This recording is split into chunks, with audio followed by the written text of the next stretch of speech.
Hi, this is BetGo from Grinder School. We're going to do a Grinder School short. This is going to be a hand history review of actually specific hands that a student had questions on. He's a fairly good player, um, and these are 18 man and 45 mans, and I think he plays pretty well since I gave him lessons. He showed me a graph where he went way up after I started giving him lessons. But I think in general he plays some of the standard of the MTT S&G players, and that a little bit too like nitty. But I think that he made a file of things that he wanted to discuss. I'll go over the ones where I think it's interesting. Either I think he played it wrong, or there's something interesting to discuss.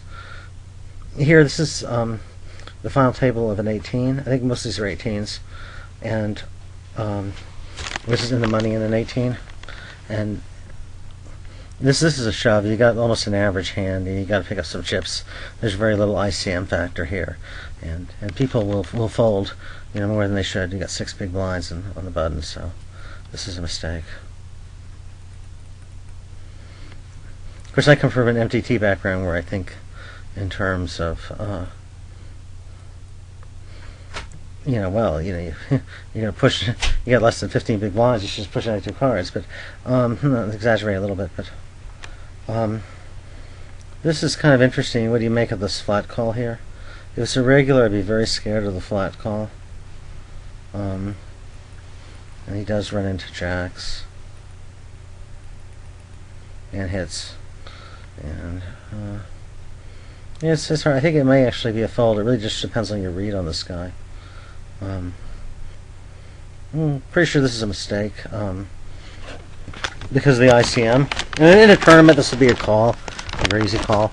But when you have 3 players real close together, you just don't want to be calling very light at all because of ICM.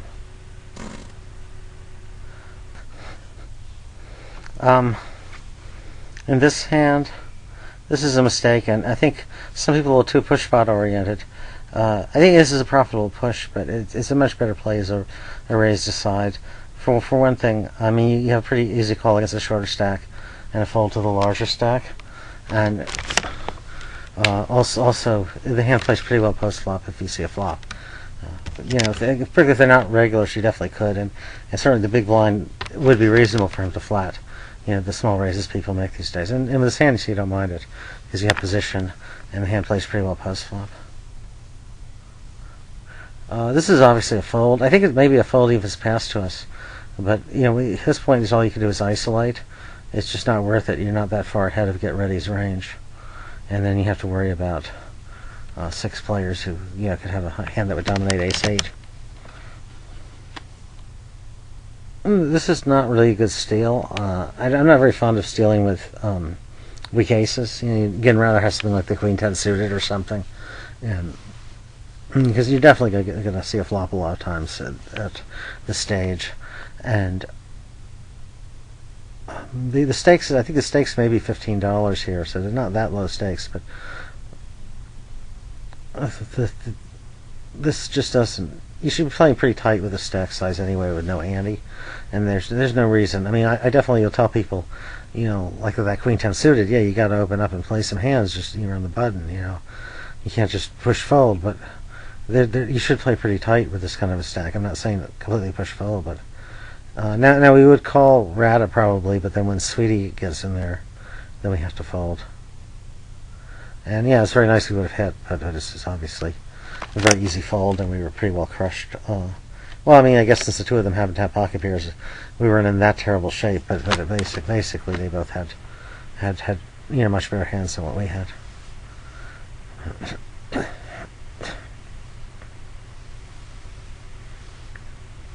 I think this is probably a good fold. Again, you have to consider the players to act. You're basically committing for your stack, and this is a 18 where again preserving your stack's real important. So there's no point in getting involved. It might be again a tournament. It might be a call, but I'm not that crazy about calling it. An early position. If you're in the big blind, I'd stop calling it with the stack size.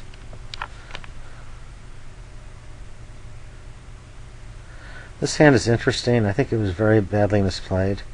First of all, this is on the bubble of an 18, and I don't see a point in getting involved with this big stack. You know, he could very well be raising us here with nothing, but there's no reason to get involved. You know, just wait for just let him steal from you. That's not, you know, that's the way you have to play it in this kind of situation, because of the ICM factor with the two shorter stacks. There's no point in really getting involved here.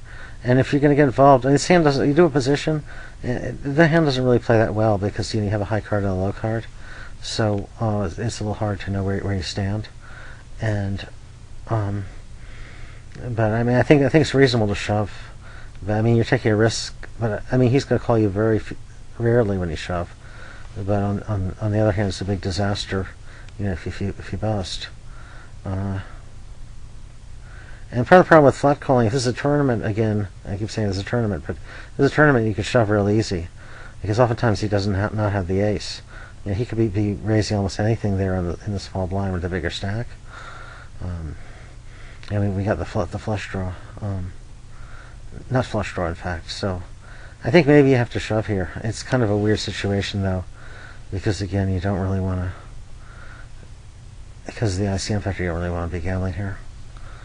Now he bets again, and then we fold. We hit a pair. The problem is this pair may be good, and we're about 2-1 underdog if he does have an ace with all our outs. So I mean, it looks like he's pot committed. It's not absolutely certain, though. He could have absolutely nothing and would fold if he shove. But there's still a good chance that our seven's ahead. You know, who knows what he could have. You know, he could have some weaker flush draw or whatever. And this illustrates the problem, you know, with this ICM issue where you flat call and, you know, you play cautiously. So that's why I would just say just let him have it. You know, at this point, let him steal from you. There's not, you know, because trying to play a flop against him is just not worth it.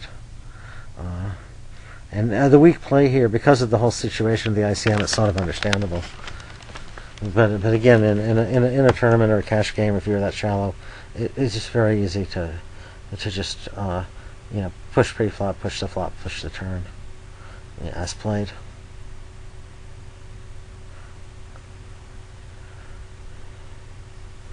This is a good fold. Usually you fold the small pocket pair in early position, and if you got 12 big blinds, 12 and a half big blinds, and the effective stacks are too large, it's definitely not a shove. And you don't really want to, you know, it doesn't make sense to min raise. The hand doesn't play very well. If you don't hit your set, it's very hard to know what to, you know, where you're at. So that's a good fold. It's a pretty standard fold. This is a bad fold. I mean, there is an ICM issue here, but you know they're going to be calling tighter because of ICM also. And you know when you have the four stacks together, I guess you got a little bit of the Mo's. It is a very big ICM factor. This is obviously in the money in a 45, but I think you have to go with suited Broadway. It's such a strong hand, and you know stacks are not that deep. So I think, you know, I mean, you could almost shove this hand under the gun in a tournament for 10 big blinds, maybe. You know, pretty close to that. So I think from cutoff this has to be a shove.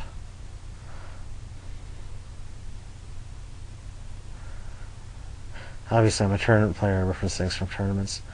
Now, this is 45.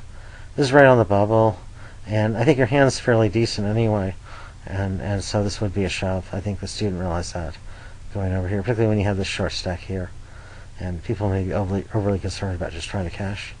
And plus, these guys are very close to each other, and you know, it's just going to be hard for them to call. I mean, there's an ICM factor for you. You've got a nice healthy stack that you're risking, but the chances of getting called are not that great, so you should steal there.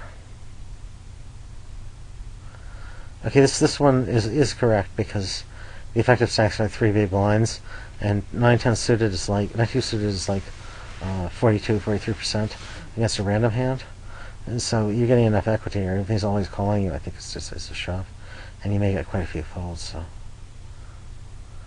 yeah, I mean he's going to call you if he's got a king 9, but you know he's not always going to have a hand that he can call you with, or he can even call you with stuff that you're not that far behind.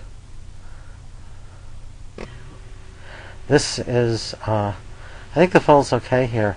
I think you could definitely raise here, with the ace 10, and it could definitely be a raise fold. With ante, this is an easy push, but pushing 12 big blinds with no ante, it may be a good fold. I think folding is fine.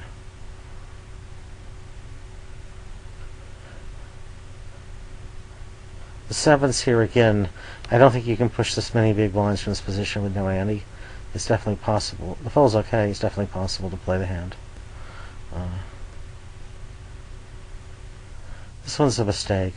I mean, again, we have. I think this is an 18, fairly late on, but I think you definitely have to shove with this kind of hand. I mean, you can wait till things get a little bit shallower and shove more, but the stacks are very close together, so there's sort of an ICM. But I mean, again, this is a pretty. You got two suited high cards. It's a pretty big hand, to play from this position.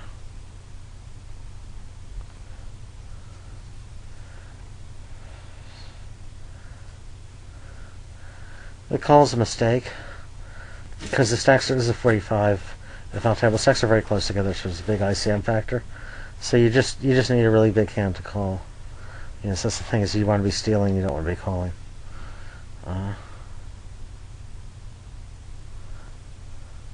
So he may hit his deuce, I guess. It's probably send it to me.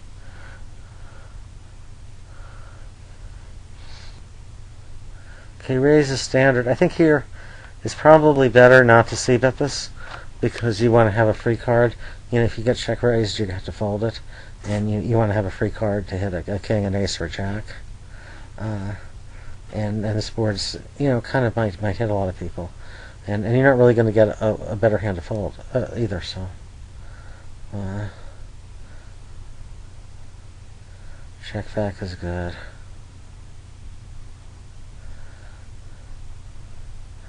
This is a good lead-in by him when the ace hits. I mean, it's possible he might try to bluff the ace, though, but obviously it's unfortunate, but that's okay. The only thing I think of the flop, I think a check back's a little bit better there.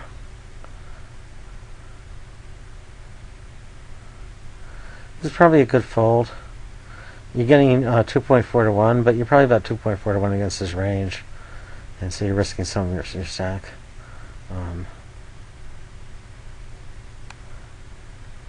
Let's see, this is 11. This looks like the final table of a we're in the money in an 18. So I mean, there's some point to maybe calling, just trying to bust the player. Move up a spec place.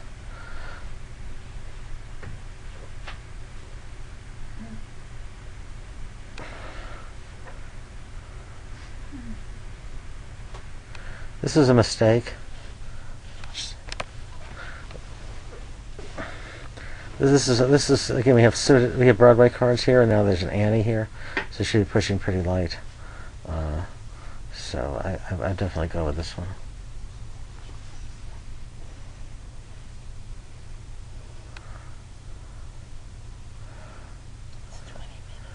Okay, this is again, I think it's a little too much to shove without the ante. So it's certainly possible to raise fold this. But the fold's probably okay too. But typical regular doesn't like to, doesn't like to raise fold. But I think sometimes it's a good play. Here, I don't think this fold's correct. You can work on the whole math of the whole thing. It's interesting because you have to beat both of these players if you go all in, and so you can hope that this big stack's going to beat the short stack regardless, and you move up. But the thing is, you're playing against two random hands. You got nines. You're like 52%, and you're going to have some sort of stack if you win it. Whereas these two guys that go up against each other, it's 50-50, and then you don't have much of a stack. But of course, you're not completely out of it if you lose. But Cosmo's going to have a lot more than you. So I think if you work this out, it's a little bit better to shove. But again, it's mostly a situation. This is pretty much a flip either way. The difference is in this flip, if you fold the flip, then Cosmo has 2,700. You have 800. If the flip doesn't go your way, if and of course if it does go your way, then you got 782, and then this big stack. And if you win, if you push and you win the flip, you're going to have you have to beat both players, but then you're going to have like 3,000, and Cosmo has like 400. So I think it's a little bit better for you to play the hand. It's an interesting situation.